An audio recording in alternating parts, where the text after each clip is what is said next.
আর জীবনে কোনোদিন আমার চোখের সামনে আবি না। ফাউল। নাম কি তোর পাওনাদারের? সোহাগুল্লাহ। এই নাম্বার? হ্যাঁ, এই যে মাত্র ফোন দিছে। লাউড স্পিকারে দাও না। এই হারামজাদা শোন, 3 বছর ধরে আমার টাকাটা নিয়ে ঘুরে যাচ্ছ। আর টাকা কই? আজকের মধ্যে টাকা দিবি, নইলে কিন্তু তোর খবর আছে বললাম। হ্যালো, সোহেল তো বাজারে গেছে।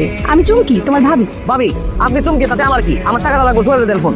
আরে টাকার হিসাব তো তুমি সোহেলের সাথে করবা। তার আগে একটা কথা কও, কালকে রাতেই তোমার স্বপ্ন দেখলাম, আর আজকে তুমি ফোন দিলা, ঘটনা কি? ভাবি, আপনি আমার স্বপ্ন দেখছেন? এই দুষ্টু, আপনি কি করতেছো কেন? সোহেল তো বাড়িতে নাই। তার চেয়ে চলো আমরা দুজন দুষ্টু কথা বলি। না না, সবকিছুর পরেও তো আপনি আমার ভাবি, তাই না? বিয়ের সাথে অনুষ্ঠানে দেখা হইলে তুমি যা যা করো, ওইটা কি মানুষ ভাবির সাথে করে? তোমার চোখ যে কই কই থাকে সেটা মনে করছো আমি বুঝি না? ওহো, এগুলো তুমি ফলো করো না? আরে কেন লক্ষ্য করবো না?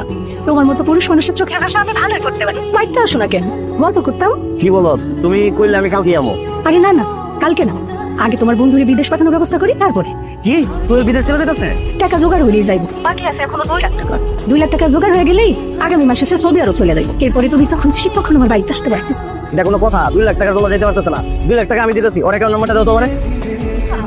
কিন্তু সোহেল যদি তোমার টাকাটা ফেরত দিতে না পারে? আরে তো তোমার পাইলে 2 লাখ টাকা কোনো বিষয় না, না দিলে না দেখ। এই আচ্ছা, রাখি রাখি রাখি, সোহেল আসতেছে, রাখি। আচ্ছা, এই ফোন দিও ভাবি, ফোন দিও কিন্তু। এই, এটা তুই কি করলি? আমার বউরে তো একদম 2 নম্বর বানাই দিলি। আরে ছাগলের ছাগল, ওই তোর বউরে নিয়ে ভাবতে থাক। আর এই সময়ের মধ্যে তুই টাকার ব্যবস্থা কর। তুই তো তোর বউরে ভালো করে চিনস। সোহাগ যদি ভুলেও তোর বউর কাছে আসে, ঝাড়ু দিয়ে বালিশ পিটান পিটাইবো। হ্যাঁ, এটা অবশ্য ঠিক কথা।